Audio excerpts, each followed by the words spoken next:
Hi, everybody, and welcome to episode 58 of the Lunch Bunch. And today should be very interesting because we're going to talk about privacy. And yeah, is that really still a thing? Are we just taking the fact for granted that privacy is no longer a thing, that there is no such thing as privacy? If you're on the line, do you even think about what you post and who's going to see it, and if there's any repercussions or dangers from you posting what you do? So that's going to be our main topic today, and that's going to cover the first half hour of the show. The first half of the show, and then we're going to go to the lunchbox where the anonymous guests, because I don't want to give up their privacy, will share what tickled their whatever. What's the term? Tickled what? Oh, tickled your fancy. I never figured out what a fancy was. So anyway, what interested them during the week, and then we're going to share tips and links to helpful articles in the doggy bag section. So now that I totally flubbed that intro, I'm going to introduce the lunch bunch, and we're going to start with Jessica. Good morning, Hi, Jessica. everybody. How are you? I have to have a comment on Jessica's outfit because that's so cool, kind of very wintry, appropriately. I know, I felt like a snowflake today. Or a snow bunny. A sparkling snowflake. Yeah, that's it. Good morning, Randy. How are you doing? Morning, Ray. And if you haven't figured out what a fancy is yet, I'm not exposing you to mine. You'll have to excuse me while I sign off for a few minutes. I'm blushing. Okay. So Scotty, how you doing? Well, hi there. I tell you about the weather in Seattle, but it's too personal. I don't want to reveal anything. Well, first of all, you said Seattle. But you can take your rain back, Scott, because you sent it south. You just geotagged yourself, so everybody now knows where to find you. So I'll just say the weather in the northeastern part of Canada is sunny and windy today. Vivek, how you doing? How's things in London? Yeah, I'm fine. It's really cold. It's raining, not snowing. Okay, well that's a plus. Yeah. Okay, so let's go into this discussion. So I'm just going to, what set off this topic was an article by a friend, Kerry O'Shea. Is that I pronounced that right, Randy? Who wrote an article in Mark Schaefer's blog. And she said, basically, just one quote from this is that she says, at best, privacy is a cherished illusion, and it's fallen by the wayside as people volunteer more personal data on the internet of greater personalization and convenience. Basically, the trade-off is that we've given up our privacy so that we can share selfies, food porn, our brilliance, whatever. And do you think that trade-off is worth it? What dangers are there when we share our private lives online? And I thought it was interesting. I discussed this a little bit in the green room. Just before we got into the show, I sort of thought, privacy, there used to be a very cherished thing. We were very guarded about our privacy. And if you live in a big city, I live in a city, the more people around us, the more private we tend to be. We don't, know our neighbors as much as we would in a small town. We just guard ourselves much more. And online, I think people have the impression that you're only talking or writing to one person at a time, or a small group maybe, but you don't really, I don't think, comprehend that there are millions of people who have access to what you're doing. I don't think people actually think about that. So maybe that's why people are more guarded in real life about their privacy than online, because you don't see it. You don't understand the complexities of how messages go through the internet, who sees it, your privacy settings. Good God, how many people actually read their privacy contracts and stuff? Anybody here have gone through it? I was reading it would take you like 30 days or something to go through privacy policies. So we're going to open it up, and first of all, let's discuss the trade-off aspect of it. Do you think it's worth being able to post on Facebook and Google Plus and Twitter and Pinterest, given that you're giving up basically your personal data? You're basically giving very valuable information to these corporations who keep them in data farms and make money off them. Do you even think about it? Go ahead. Absolutely. I'm totally okay with it, because even if I don't do business with those really big companies, they're helping the littler companies or the companies that I want to do business with to find me. And I want to be served, and I want to be taken care of, and I want to be delighted. And today it's going to be all about me. So absolutely, come make my life better, easier, funner, faster, whatever it is that there is to do. So that's what I would say. from the Do you feel the same thing personally, though? You're talking about business. I do. You know what, though? I do. Because now, personally, we're very particular about what we put online. But when it comes to me and my personality, I am very open about it. You're right. I don't read privacy policies. Everything is public, and I know whatever I post, I expect the entire universe to see. So that's my mentality. So you don't know when we're on vacation. You know when I'm out of town by myself, because I will share things like that, but I won't share when we're all on vacation, and I won't share things about my husband, and I won't share very much about Carter. I'm very selfish that way, because I know the whole universe is going to get to see it. I wouldn't tell, what I wouldn't tell somebody, some stranger on the street, I don't post on the internet. So if you operate as Jessica just laid out, then what harm would you have? I think people today may be holding on to old ideas about privacy that were out there. I like the fact that I can go online and look for an item that maybe I'm researching to buy my wife a gift or buy myself something, and then all of a sudden suggestions are made to me. I like that technology that exists today. Some people go, oh, that's kind of creepy. It does help. It does help me. And I like that. Mm-hmm. Jessica just explained something about, personal things that she guards online. Well, we're told daily about credit card numbers, banking accounts, and things like that. You got to have some savvy in there that you're exploring with that makes sure that you're protecting those key components. And there's a lot of neat tools out there. There's a lot of education out there to help you with that. But the trade-off is phenomenal, because I look at it as this group right here has been meeting for well over a year, almost going on 2 years, whatever. We have so much shared online, and there's two of them. I think there's only been two of y'all that have met in real life, right? Is that right? Yeah, that's true. And so you gotta say this is a pretty good friendship that we have around this table, and we've all shared it online. You get to know people, and it's no different than if we were sitting around a traditional lunch table.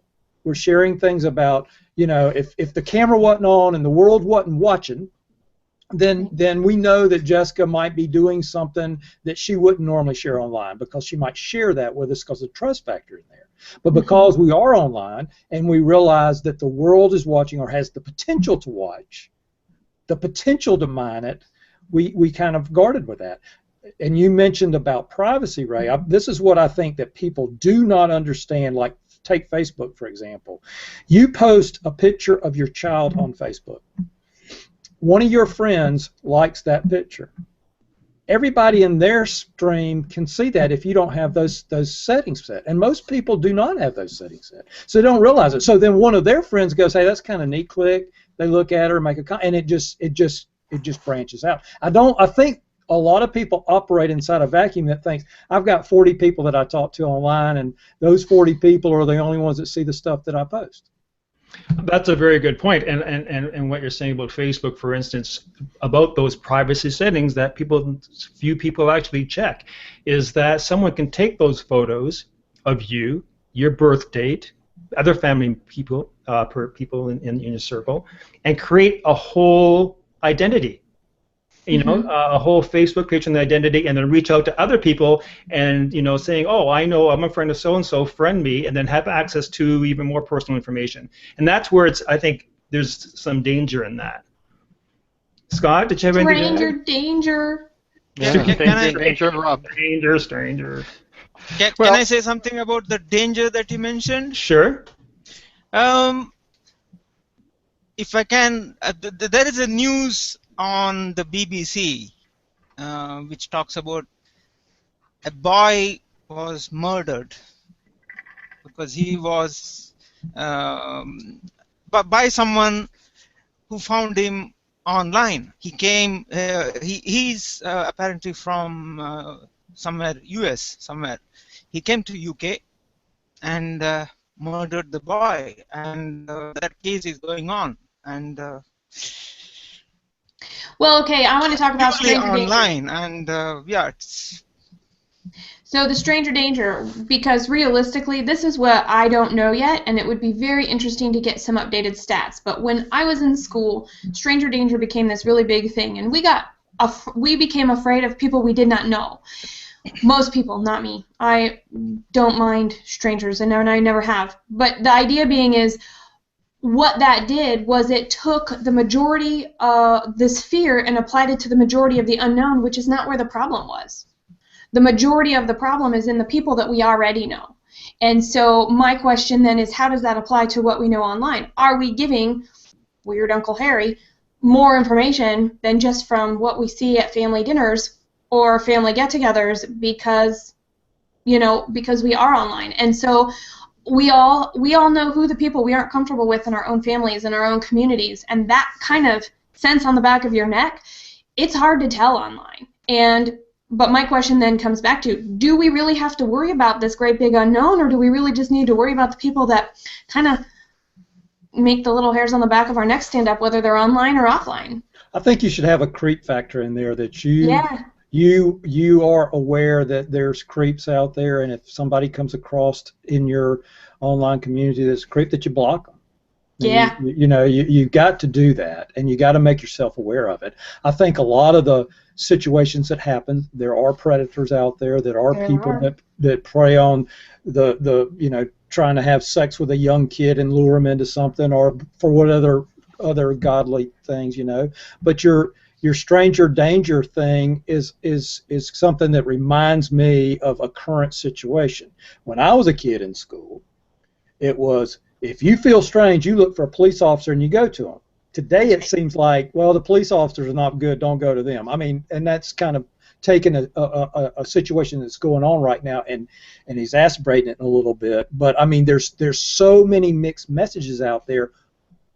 Athletes weren't athletes heroes, then we find out it's a drug-ridden, corrupt type situation there. I mean, who are the people that you can depend on now?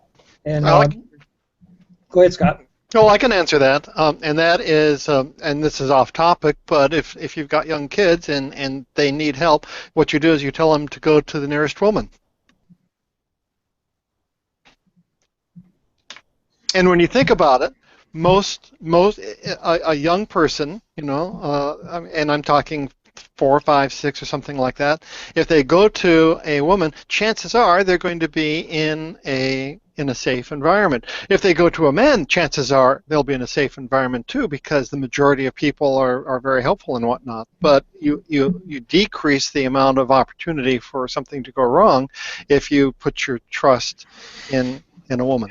Wow, man, Scotty, it's a bit off topic, and I wish we could dive into it because I just. First thing that jumped in my mind was the Black Widow, but I can't let that go. But I have to because I have to stay on topic. Damn it. Well, then we have another show. Keying off of something Randy said, and I apologize, but at least my reputation is unsullied. Okay. Wow, someone's got to remember this. I'm pondering that, Scotty.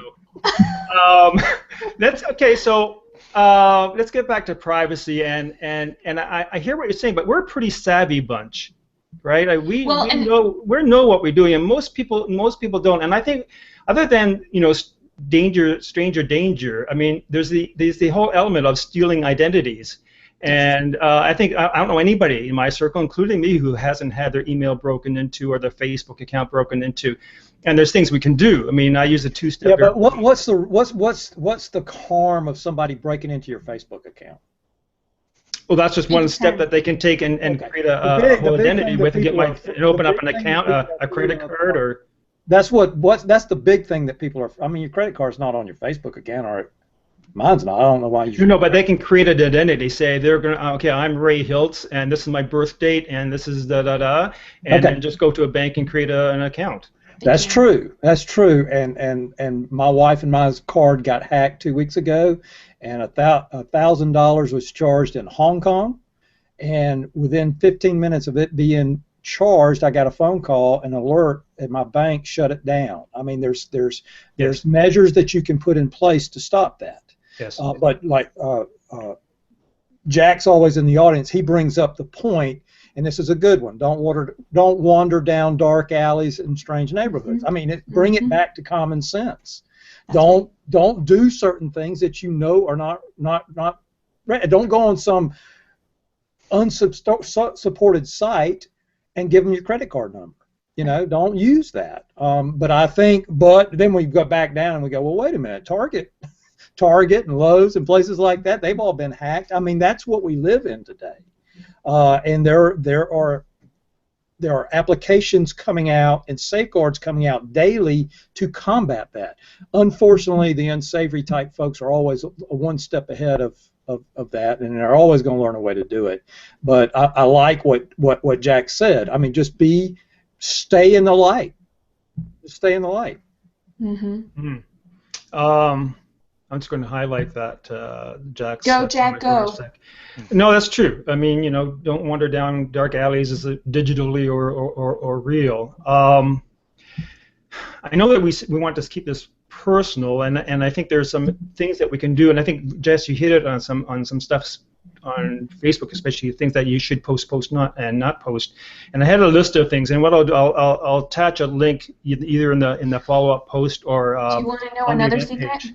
I'll tell you this, and of course now everybody may go, really, when's your birthday? Well, I put my actual birthday, but the year that I put in every single social profile is different, and I always hide my birthday if I can. I don't want people to know when my birthday is. That's a good point. I'm never the same age I'm different ages on all my platforms.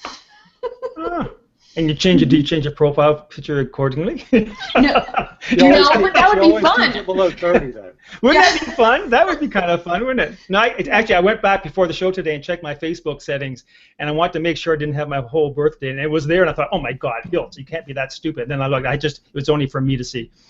So, yeah, there's some things, and I'll put them either in the event page of the blog, about, first of all, deciding if your Facebook page is public or professional. Work-related stuff. Don't dump on your boss on Facebook. You're going to have a job interview. You're going on vacation for 2 weeks. Well, and here's where our privacy. I forgot it, and I wanted to come back to it. That right there. We are kings and queens of gossip. So anything you don't want people talking about you probably shouldn't go online for that very reason, because it will find its way around, and it doesn't matter if it was in jest or not. We're gossipy people. We look for that. We're trained for that in our media. Very true. Well, okay. Look, if you want to really see what happens in the social space in any ongoing situation, nowadays we have conversation on Twitter. Go in and put in the hashtag Ferguson and look at the conversation that occurred throughout yesterday. If you could mass the millions of tweets about that. Look at what was being said. Look at what the mood, and look at what type people are sitting out there. And that's why I said to Jessica earlier, or made the comment to the group earlier, is if there's a creep out there, you might want to block that person. Why do you if they espouse to be some kind of hate monger or whatever and say unsavory things, why would you even want them in your circle? Agreed. That's good advice. I'm going to move on. But I like that. Thanks, Randy, because I think we don't block enough.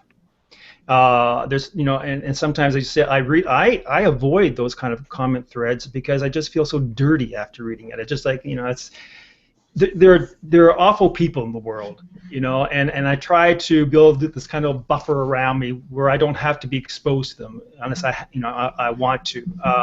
And I think, when I see something in my stream that I find offensive, it's my choice to block them. Somebody else may not find it offensive, but that's fine. Let them go play in their stream. So anyway, thank you all very much. I know we want to keep this on a personal level, but there's so many things happening in the world about privacy. There's the European Union wants to break up Google. There's people asking whether privacy should be considered a human right. And then if that's the case, have we, people who are on the internet especially, have we just given up that right, and is it a human right? So those are the questions that we can ponder and think about, and if you have comments, leave them in the event thread. So now we're going to move on to the lunchbox, and we're going to go to Scotty first. Okay, well, mine is, and let me see if I can screen share here. Mine is something from Mozblog, The Evil Side of Google, exploring Google's user data collection. So just this, if you can see the screen, this is just a listing of all of the information that Google collects, and other sites as well. And there's email and Gmail and calendar, all sorts of things. I mean, this just goes on for page after page after page, and Google retains this information forever. So, thought We I'd should have just had that on our Halloween special. very scary, huh? Wow, thanks for that. Wow, that's a wake-up call, isn't it? Because I don't think we even comprehend how much information that they have. Good God. Okay, Jess. Okay, I snagged an article called How to Sell Almost Anything on Forbes. And I like this for two reasons. One, because it really is in alignment with what we are today, when every single one of us, we are salespeople in every action that we make and every interaction we choose to have. And what it comes down to is we all go, salespeople really... But what it comes down to is asking questions. And the article was a really neat article about how certain stores make you feel a certain way and you kind of have to put up your guard or leave, and then you don't end up going there anymore or visiting that site online if you're feeling that type of pressure versus somebody who is around to just ask questions. And the person who answers a question draws out through more questions what the actual issue is that you're trying to solve and why you're shopping in the first place and why you're looking for this in the first place to make a true connection.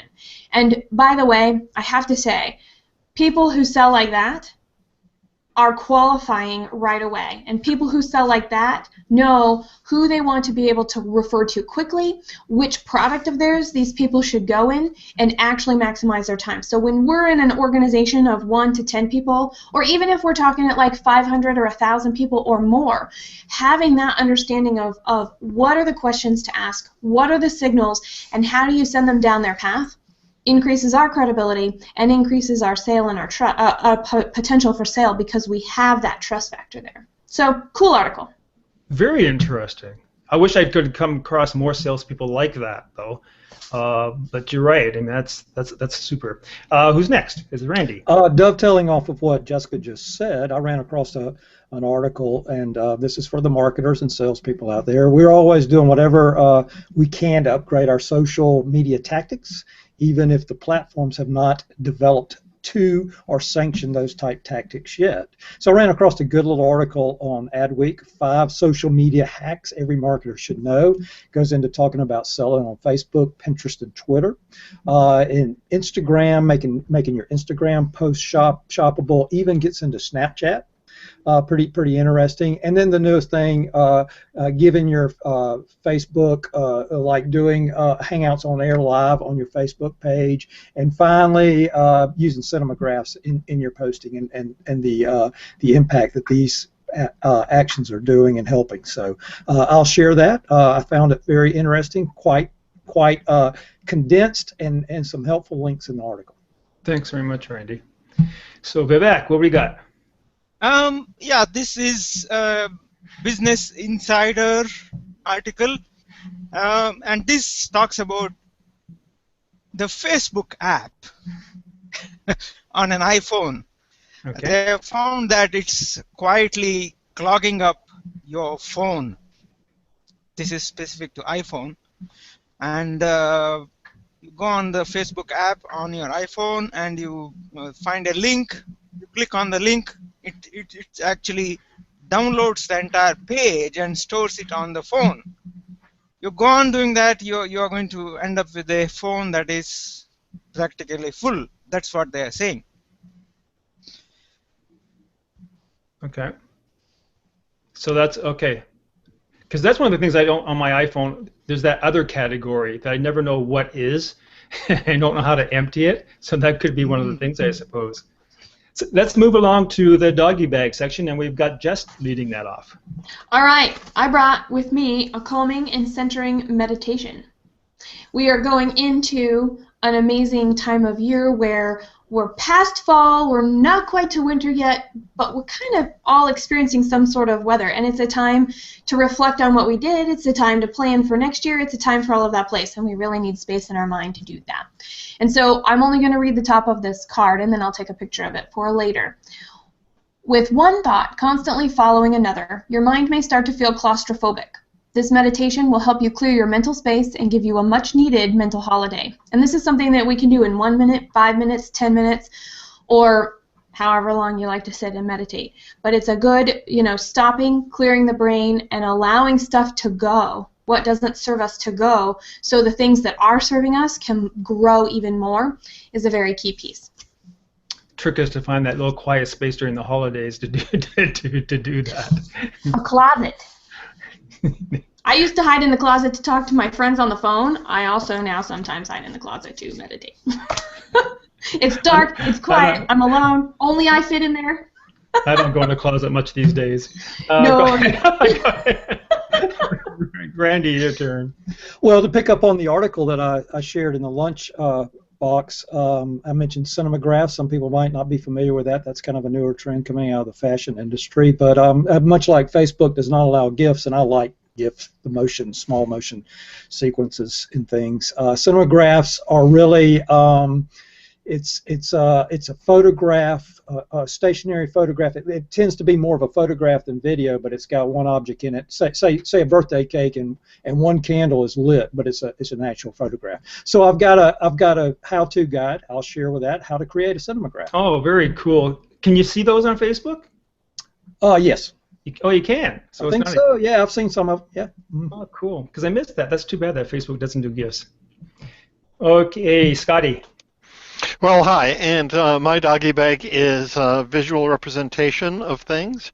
So this is the periodic table of visualization methods, and I'll just kind of go over here. There are just so many different ways of being able to visualize what you're trying to communicate, and this is, they're very clever in coming up with by pinning it to a periodic table. So I'll put a link to that in the comment stream. See, I'm challenged that way. I look at that table and I've just glossed over. It's just too much for me. I don't know what it is. It's the same thing with infographics. At some point, I just find them so packed with stuff that I'm lost. I kind of lose it. Maybe I'm just a text kind of person. I don't know, but those things scare me. So, Vivek, what do you got in your doggy bag? We are all distributed all over the world, sitting in different time zones, and have had to arrange a few HOAs and so on. Time zones is one of the things, and this is what I'm sharing. It's called as everytimezone.com. This lets you move your time. Very cool. And that shows you all these times, what are the times for these people. So yeah, see, I love that graphic. That's very easy to understand for me. I'm so stupid. Oh, thanks a lot, Vivek. Listen, I thank everybody. It's been super, and there's so much more to discuss. And I have to now on replay go back to Scott's topic, is that's definitely going to be a show.